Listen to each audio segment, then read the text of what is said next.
Hello and welcome to the Books on Asia podcast, sponsored by Stonebridge Press, publisher of fine books on Asia for over 30 years, located at www.stonebridge.com. And I'm your host, Amy Chavez. Welcome to the Books on Asia podcast. I'm your host, Amy Chavez, and today we have a very interesting guest, Paul Martin. He is a Japanese sword and armor expert. He has a new book coming out called Japanese Swords and Armors, Masterpieces from 30 of Japan's Most Famous Samurai Warriors, from Tuttle Publishing. Paul began working at the British Museum in London in 1993, where he first came into contact with Japanese swords that were on display there. From then, he gained a position at the Department of Japanese Antiquities in 1998 and was tasked with caring for the Japanese arms and armor collections.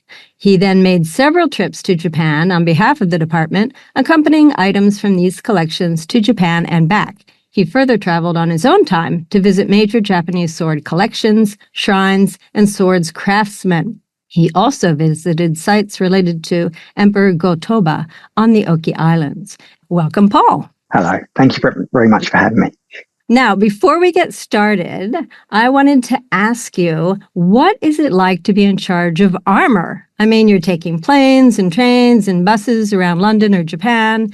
And are there special permissions you need? Surely they have to be registered. What about packing them? And how do you make sure they don't get damaged? Do you need security guards? After all, these are weapons. Well, 20 years ago, actually more than that probably, when I was still working at the British Museum, obviously you have in-house security and in-house transport of objects and things like that. So it didn't really affect us there. You know, when we would take swords abroad, we had a professional art moving company that we'd use to help with the shipping and things like that. So I would just accompany the objects generally. I see. Along with a driver or someone like that. But however, in Japan, all swords have to be licensed. Anyone can own a sword, but the sword itself has to have a license. Same as guns. Guns do as well. Arquebuses, Japanese antique guns.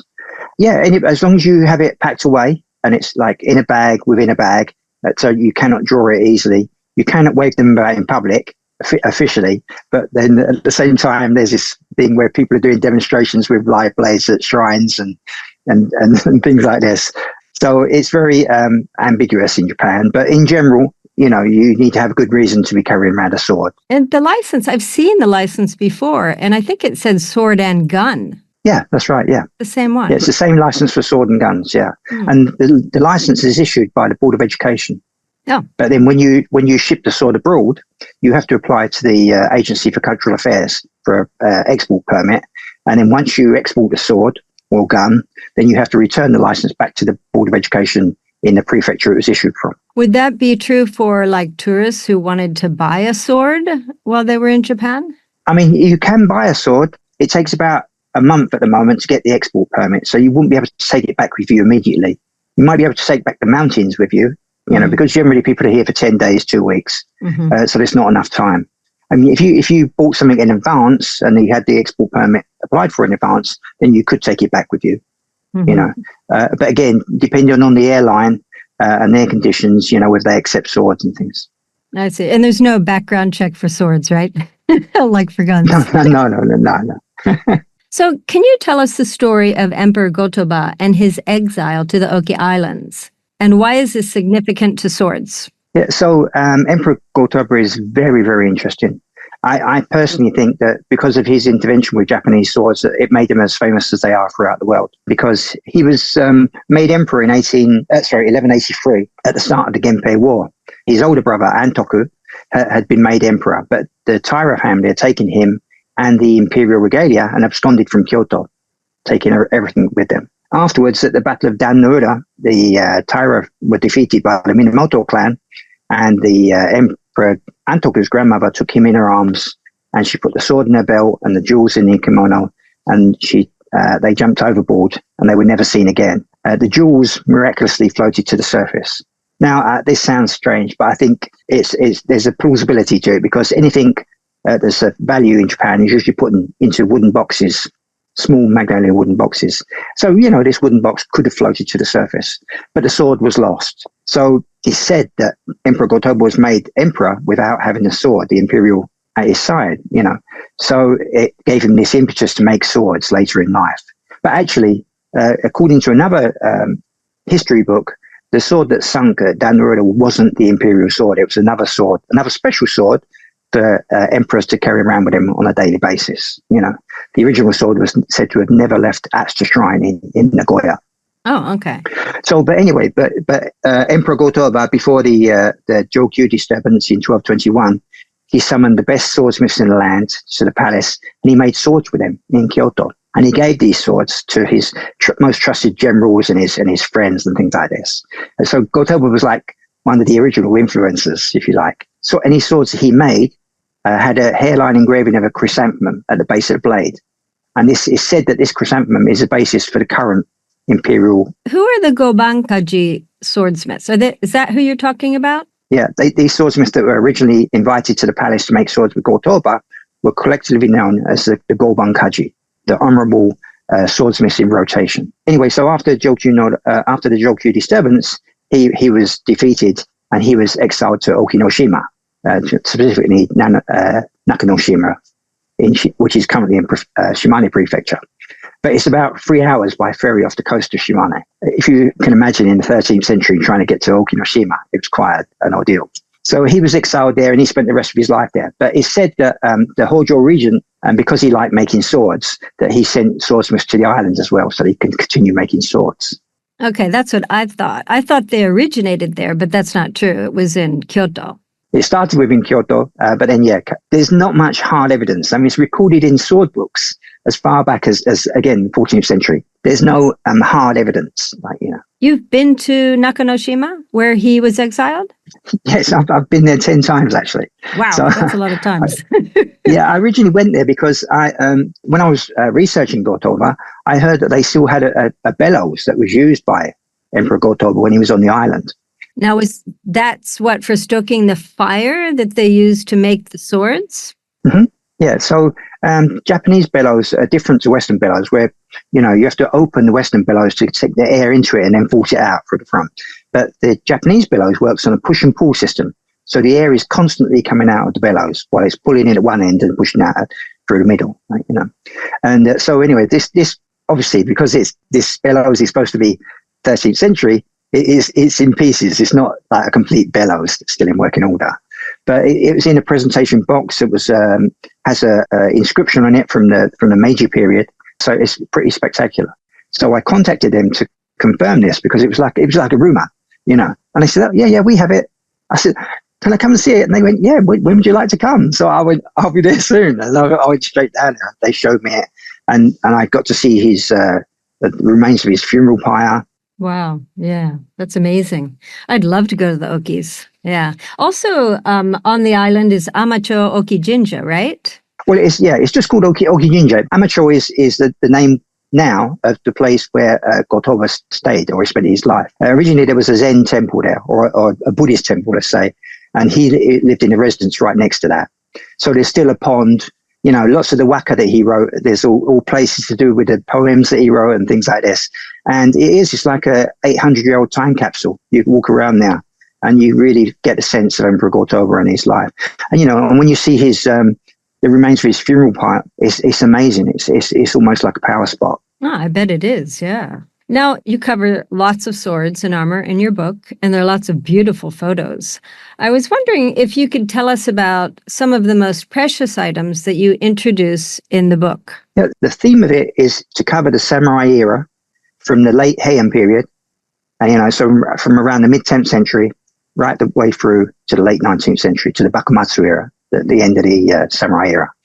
So I picked selected samurai, 30 samurai, that represented different eras throughout that period. And there seemed to be a gap until now. You get books on armor, and you get books on samurai, and you get books on swords, but there was nothing connecting them together, that made them real, that these were actually owned by these people, So that was the theme of the book. I mean, there's national treasures and cultural properties within these objects, and it illustrates the aesthetic tastes of the samurai as well, that these swords and armor were not just weapons, they were actually art objects that were treasured and passed down and cared for and things like this. And it's not just swords and armor. I mean, there's a wooden sword in there made by Miyamoto Musashi. Now, Miyamoto Musashi is probably arguably the most famous samurai throughout the world because of the Book of Five Rings and the translation of that. His last duel was on Ganryujima, which at the time was called Funajima. He's said to have used a wooden sword, a long wooden sword, because his opponent, Sasaki Kojiro, used a long sword, and he wanted to have a longer sword than he had. In later years, the lord of Yasushiro Castle, Matsui Yoriyuki, asked Musashi, can you make me a wooden sword the same as the one that you used on Ganryujima? So he made him one, and that one has been passed down.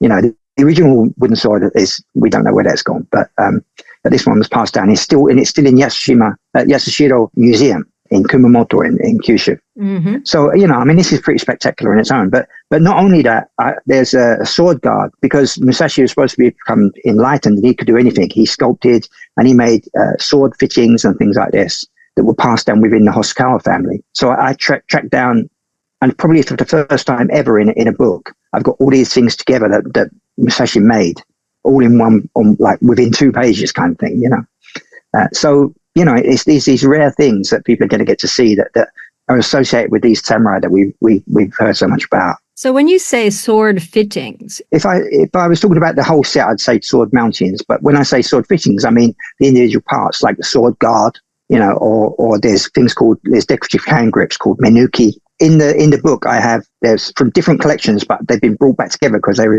originally in the same collection. So there's a sword guard, which is a famous design by Miyamoto Musashi, but it's one that he actually made and was passed down within the Hosokawa family. And then there's a small decorative knife handle. You have a small utility knife that fits inside of the scabbard sometimes, and it's not a weapon. It's just for everyday use, for opening letters and small use, because you wouldn't want to use your expensive sword to do mundane things like this, Now, when you mentioned a wooden sword and something longer, that kind of reminded me of the martial art of kendo. And then I thought, what about halberds like naginata? Are there any of those in your book? Yeah. So we have 2 naginata in the book. Actually, we might have more, but there's 2 famous ones. We're going into the realms of legendary, and there's a tenuous connection because this is how Japan works. They allow you to keep one thing that's real and one thing that's possible in your mind at the same time. There's 2 naginata. One was said to have been owned by the warrior monk Benkei, who famously fought Yoshitsune on the bridge in Kyoto, and then became his loyal attendant. And this is a very large naginata. And these are in the Oyamazumi Jinja, or Oyamazumi Shrine in Ehime Prefecture. Is that the one on the island? Yes, it is. It's Omishima, I think. Yeah, that's right. Yeah, in between Honshu and Shikoku. Yeah, they have lots of treasures there, and because it's a little bit out of the way, not so many people go there. And it's really fabulous. I mean, they got armors that belong to Minamoto no Yoritomo as well, and things like this, or said to have belonged, or have been given as gifts to the gods. It's a really, really fabulous place to begin with. And then they have these naginata that are said to have been owned by Benkei and Tomoe Gozen. It's debatable in some cases how far these legends went, or whether these, for instance, Tomoe Gozen, whether she actually existed even, because she's only in the Teide de Heike, thing like this. But Benkei's like omnipresent in Japan, I believe, Everything's called Benkei this, Benkei that, because he was very famous for being so strong, right? Yeah, right. So. But, in reality, very old naginata are very rare in the first place. So there's not so many left behind, because from the late Heian period through to the start of the Onin War, so around 14 something, the naginata was not a prime weapon, but it was well used. Swords have actually never been used so much. They're like the last of the last. Never been the prime weapon. It's always been bows and arrows first, and then naginata, then yari, the spears, and then you had the introduction of the gun. So it completely, pretty much ruled out swords. Okay, and then what about the blades worn by the 3 founders or the 3 unifiers of Japan, which would be Tokugawa Ieyasu and Nobunaga and Toyotomi Hideyoshi? They have swords too, right, that have survived? Yeah, I mean, lots of the warlords from the Sengoku Jidai, they had lots of swords anyway. And, in general, they had lots of swords. Actually, for Toyotomi Hideyoshi, I used what's called a daisho, koshirai. When we were saying about mountains, sets of mountains, full set of mountains is called a koshirai. This set of mountains that belong to Hideyoshi is a daisho. which is a matching pair of short sword and long sword. Now, this is one of the earliest existing examples of a matching pair of swords. It's quite flamboyant because it's like Momoyama period. So it's like vermilion lacquer wrapped with gold foil, this spiraling gold foil down it. Again, it's fabulous and in absolutely fabulous condition, and just one of these treasures. The Nobunaga sword, has an inscription that he took it from Imagawa Yoshimoto at the Battle of Okehazama. And so it's inscribed that, this sword was taken from Yoshimoto. During the Edo period, we often hear that the samurai wore two swords, a short one and a long one. Now, was that short one used, or was that more of like what you were talking about, how those are the things they just used more like a knife? The long sword is generally left at the door. If you go into, for example, if you go into the castle or the manor, you would leave your long sword at the door, but you would need a sidearm of some kind, So they would either have a tanto or a short sword called a wakizashi, that they would wear at all times. So there's lots of strange things that people say, that the long sword was for fighting with and the short sword was for committing seppuku and things like this, but this is not, it's not necessarily true. It could be true in some instances, but in general, swords weren't used that much. But, there's instances where a shorter sword is going to work more effectively than a long sword. And at that time, you needed to, right, as a samurai, you needed to wear swords as part of the role of being a samurai, or part of the honor and part of the responsibility even of being a samurai, because not only the samurai were allowed to wear two swords. Average people were allowed to wear one sword, and things like village heads and things like this. Or you could get permission in the Edo period, you could get permission to wear a sword if you went traveling, because it's quite dangerous. It might be pointed out, we talked before about the tale of the Heike and the battle at Dan-no-ura. And the Genpei Wars were some of the most famous, scenes in the history of Japan in books. And students at school have to learn the opening lines of the tale of the Heike. And it's the Dan-no-ura, which was the final act, although there were several battles throughout the sea. They all took place in the Seto Inland Sea, those naval battles. There were land battles too, but even at Dan-no-ura, or near there, they still have a festival every year that celebrates that battle. And Nasu no Yoichi. And they take out, arrows, and they try to hit the sun fan that's up, and all of these scenes that are from that book. So I highly recommend anyone who's interested in swords to read the tale of the Heike, because that's where it started, for you and for Gotoba, right? Yeah. When you start studying swords, one of the first things you hear is about Emperor Gotoba, making swords, because his influence on making swords is just so great, But in the Masukagami, which is another famous book, Emperor Gotoba is recognized as a person who has an eye that's better than that of a man who's working in the craft, of an actual craftsman, that he can appraise swords.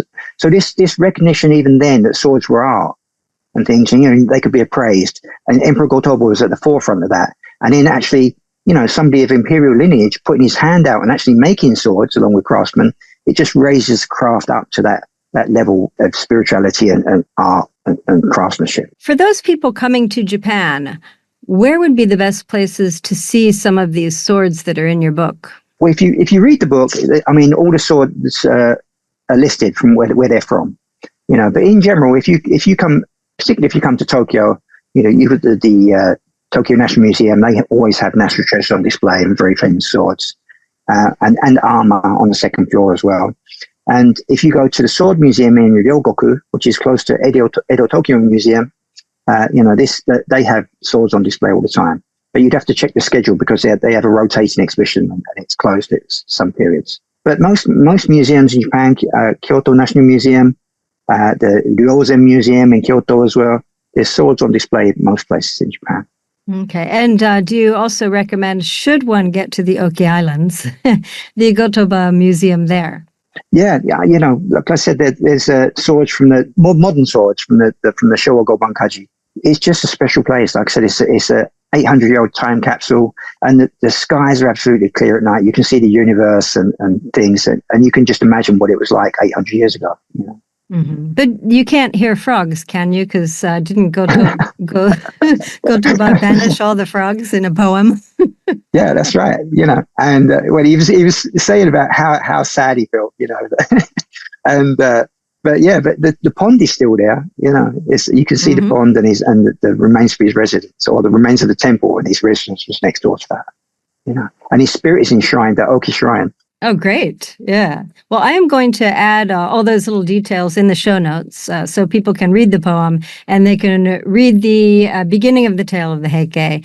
Now, before we leave, though, Paul, I want to ask you, as I do all of our guests, what your 3 favorite books on Japan are. I haven't read it for a long time, but one of the books that had an influence on me was called They Came to Japan by Michael Cooper. And this is like translations of Jesuit recordings of Japan from the start of the 17th century and just before. So it's like the end of the Muromachi period as well. It still resonates today. The Japanese are very Japanese, and so I found it very interesting. My second book was one we spoke about earlier, The Tale of the Heike. And like you said, the opening line, the sound of the Gion Shojo temple bells echoes the impermanence of all things. And I think this is pretty much one of the backbones of Japanese thought and culture. That this recognition of impermanence, and it resonates for everything. But my third choice is actually a DVD, a documentary. It's called The Emperor's Naked Army Marches On, and it's by Kazuo Hara. And he follows a man called Kenzo Okazaki, who was a soldier in the Second World War. When I tell people the story, they say to me, what movie is this? And I'm like, no, it's not a movie, it's a documentary. Because, again, it just reflects the ambiguity of Japanese culture, where there's this man, you can't tell what he's about at first. You think he's a bit strange, but as the film continues, you realize what his quest is about. Because I don't want to give it away because I want people to see it, but it's about the horrors of war, and it's not what you think it is. He'll go to someone's house, start off with all Japanese politeness, and the next moment he's fighting with this guy on his own tatami mats, and then they're bowing to each other again after that, saying, I'm sorry, I'm sorry I put upon you. Yeah, please come again. And this kind of weird kind of situation, But yeah, so I recommend that highly. Well, thank you so much for joining us today. And what a fascinating talk about Japanese swords and armor. So be sure to pick up Paul Martin's book. And also, you can find all of Paul's links in the show notes. I first found you years ago when you wrote a blog. And I was looking for information about Gotoba, the emperor, ex-emperor. And then I saw you had this book out. I was like, wow, this is great. I was just so happy to see that because this is rather specialized knowledge. So, but anyway, Paul can be found on, he has a website, thejapanesesword.com. He's on YouTube. His YouTube channel is The Japanese Sword. He is on Instagram, Twitter, and LinkedIn at The Japanese Sword. And I will put all those links into the show notes. Thank you very much, Paul. Thank you very much. You've been listening to the Books on Asia podcast, produced and edited by Amy Chavez and Michael Palmer. Logo by Alex Kerr. Sponsored by Stonebridge Press, publisher of fine books on Asia for over 30 years. They can be found at www.stonebridge.com. And I'm your podcast host, Amy Chavez, author of Amy's Guide to Best Behavior in Japan and The Widow, the Priest, and the Octopus Hunter, Discovering a Lost Way of Life on a Secluded Japanese Island. For more interviews, book reviews, and other features, visit the Books on Asia website at booksonasia.net.